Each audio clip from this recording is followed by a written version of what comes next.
trouver des approvisionnements. Jusqu'à présent, c'était l'Iran, pays sous embargo avec les États-Unis. Vous savez ce qu'il en coûte de braver les embargos des États-Unis, de ce qu'on décrète que la BNP devra 5 milliards. Bon, s'il avait fallu prendre la totalité des bénéfices d'une année, ils auraient peut-être mis la barre à 10 milliards. Je ferme la parenthèse. Donc, une énergie moins polluante, en quantité évidemment phénoménale. Il est clair que les Chinois ont certainement obtenu de la Russie des conditions favorables. D'ailleurs, le contrat lui-même sur le prix du gaz livré, je crois qu'il s'est conclu à 4 h du matin, juste avant que les photographes officiels ne prennent la photo de l'événement. Alors, vous voyez le titre, Angela Merkel peut-elle désormais payer son gaz en yuan ou en rouble?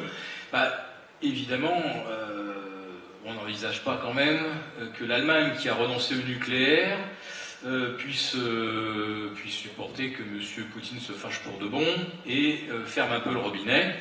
Parce que là, pour le coup, déjà, l'Allemagne, qui est obligée souvent d'apporter de l'énergie de France ou d'ailleurs, économiquement, si le gaz russe augmentait de, mettons, 30%, ça serait quand même un coût assez rude pour une économie qui, à mon avis, a mangé son pain blanc. Je m'explique. En 2004, l'Allemagne n'a pas de croissance. Ça a été masqué par des chiffres du chômage totalement trafiqués. Et on décide donc de traiter le problème avec les lois Hartz. C'est-à-dire qu'on se dit que finalement, il vaut mieux être encore dans le marché du travail, même avec moins de salaire, que ne plus être du tout dans la société et totalement assisté. Les lois Hartz ne garantissaient nullement que l'Allemagne deviendrait la première puissance européenne, tout du moins économiquement. Il a fallu pour ça un concours de circonstances favorables, c'est-à-dire que d'un seul coup, l'Allemagne s'est mise à exporter massivement vers la Chine. Et en exportant massivement, en fait, l'Allemagne ne fait que poursuivre sur, on va dire, ses fondamentaux. Un pays tourné vers des exportations déjà depuis l'après-guerre. Le but n'a jamais été d'enrichir le consommateur allemand. Quand on a fait les lois Hartz, on savait bien que ça allait avoir des conséquences terribles sur le pouvoir d'achat d'une bonne partie de la population.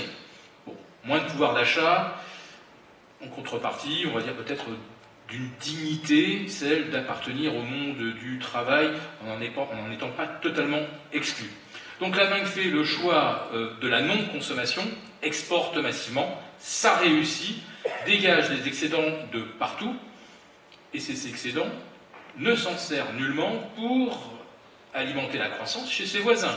France, Pays-Bas, Autriche, etc., etc. En fait, la croissance allemande, elle s'appuie surtout sur ces ateliers de production low cost, de Pologne, de Tchéquie, voire de Roumanie, des grands classiques. Donc en fait, on voit que la croissance allemande a surtout distribué quand même du pouvoir d'achat à l'Est, un Est qui pourrait devenir beaucoup plus instable, comme l'a bien souligné Olivier, et une Allemagne qui n'a absolument pas joué le jeu avec ses partenaires, la Grèce, l'Espagne, l'Italie. Je vous rappelle quand même que la Grèce était un magnifique pays, digne de louange, tant que la Grèce était le premier acheteur d'armes à l'industrie allemande, chars d'assaut, munitions, j'en passe. Donc aujourd'hui, l'Allemagne, son modèle d'exportation, elle n'y a pas renoncé. On voit bien que si la consommation repart légèrement cette année, c'est tout de même pas une consommation qui profite aux pays partenaires. Donc l'Allemagne aujourd'hui continue de miser sur les exportations vers des pays qui ralentissent, comme la Chine, ça on le sait, on l'a bien mesuré. Alors si ça continue de ralentir à ce rythme lent, l'Allemagne a encore 3-4 ans de confort relatif et d'excédent, mais là, je ne vois pas où elle trouvera ses relais très au-delà. Alors l'Allemagne, évidemment, c'est le seul pays qui n'est pas gêné du tout par la force de l'euro-marque, enfin de l'euro, excusez-moi, et on assiste donc à la déflation salariale qui a été bien expliquée par Olivier Delamarche, c'est-à-dire que quand on ne peut pas ajuster la monnaie, on ajuste les salaires à la baisse, les entreprises ajustent leurs effectifs à la baisse, Et là, on est face à un processus de récession lourde qu'aucun quantitative easing, évidemment, ne peut résoudre. Donc, comme on sait que les entreprises ne vont pas créer d'emplois, qu'elles ne vont pas distribuer de pouvoir d'achat, les entreprises, évidemment, n'investissent pas. Et comme on avait décidé dans les années 80 de modifier le partage de la richesse entre salariés et actionnaires, on va dire qu'on était sur un tiers salarié, un tiers investissement, se projeter dans l'avenir, et un tiers pour les actionnaires, on a modifié ça, 80% pour l'actionnaire, 10% pour le salarié, 10% pour l'investissement, 10% pas plus, ça ne sert à rien, de toute façon, on ne vendra pas, il n'y a plus de consommateurs en face.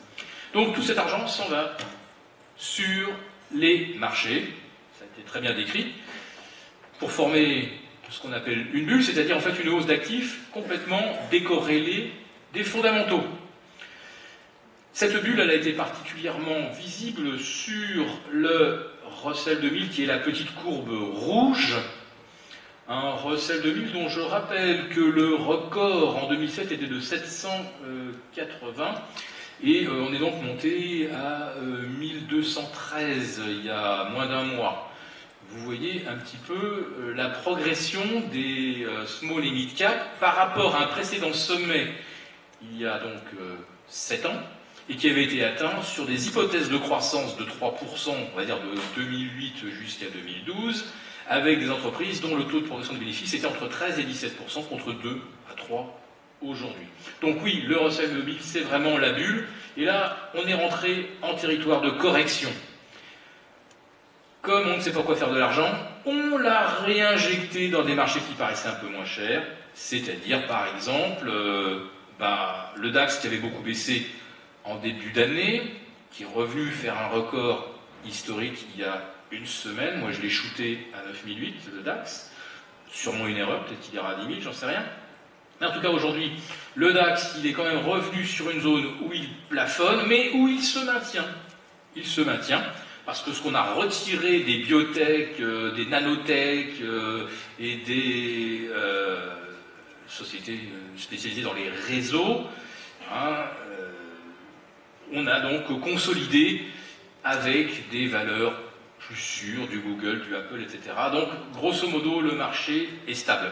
Mais ce marché, en fait, il n'a plus de ressort parce qu'il n'y a plus d'intervenants dans ce marché.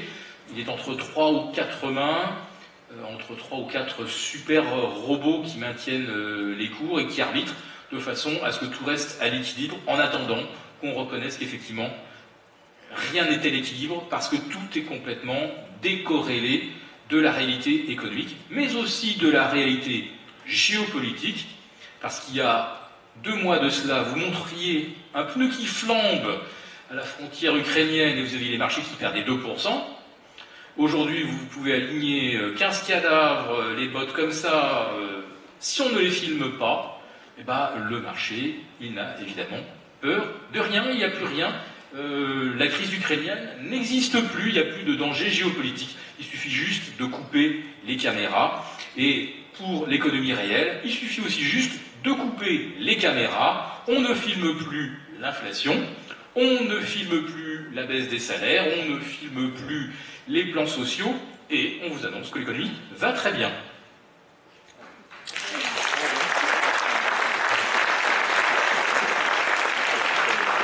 Alors moi je voudrais terminer par un petit trait d'humour.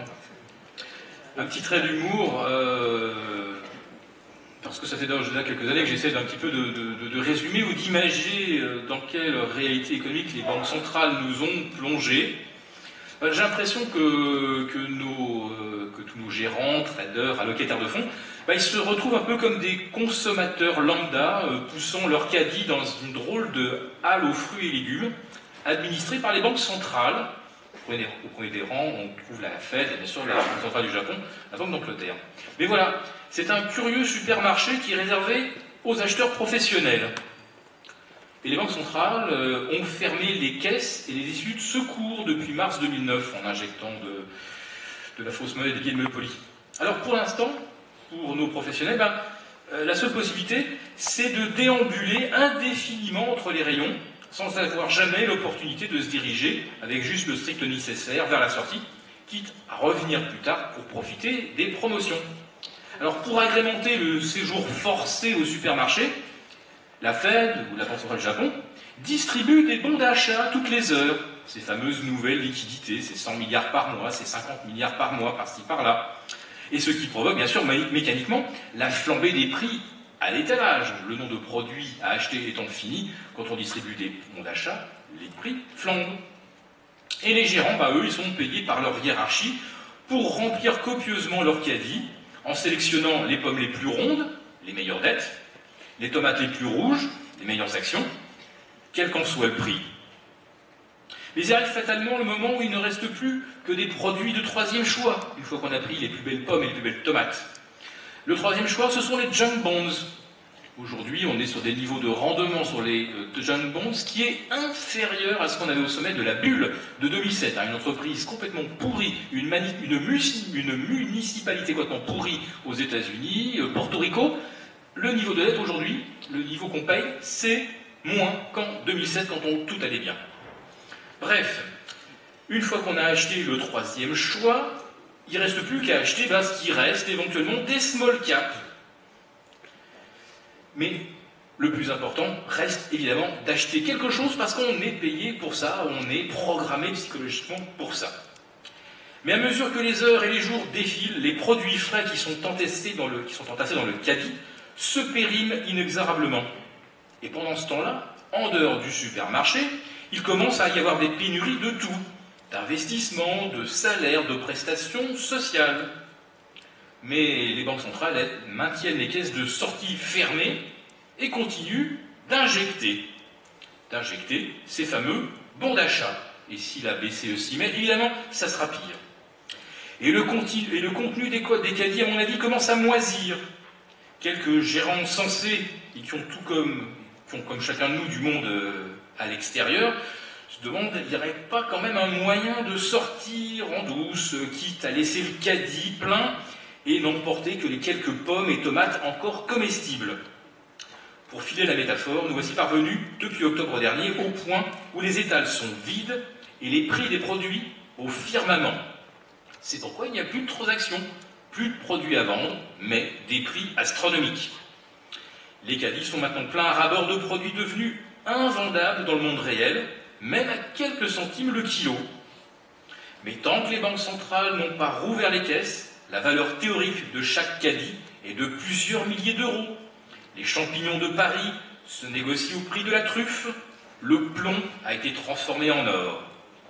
Mais dès que le caddie franchira les portes du supermarché, son contenu, quel que soit son prix, estimé au kilo, sera juste bon à être déversé discrètement dans la première benne. Les historiens la surnommeront certainement un jour la benne Bernanke.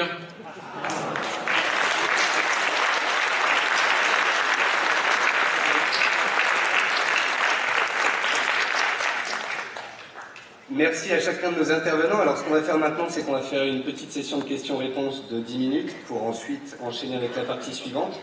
Sachez que tous les intervenants restent ou presque par la suite et que vous pourrez bien évidemment leur parler à la pause. La pause ne sera pas après cette partie, mais après la suivante. Donc nous allons faire 10 minutes de questions-réponses, puis Jean-Étienne Lenné me rejoindra pour sa partie. Et d'ici 1 heure, 1 heure et quart, vous aurez une pause café avec grand plaisir avant d'enchaîner la dernière partie de notre conférence. Donc, charmante hôtesse se promène parmi nous. Si vous avez une question, levez la main.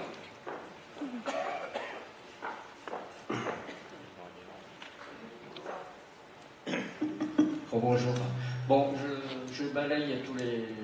Parce qu'il y a 2 sujets sont similaires, mais je vais balayer les 3 sujets. Il faut écouter attentivement. S'il vous plaît, les speakers.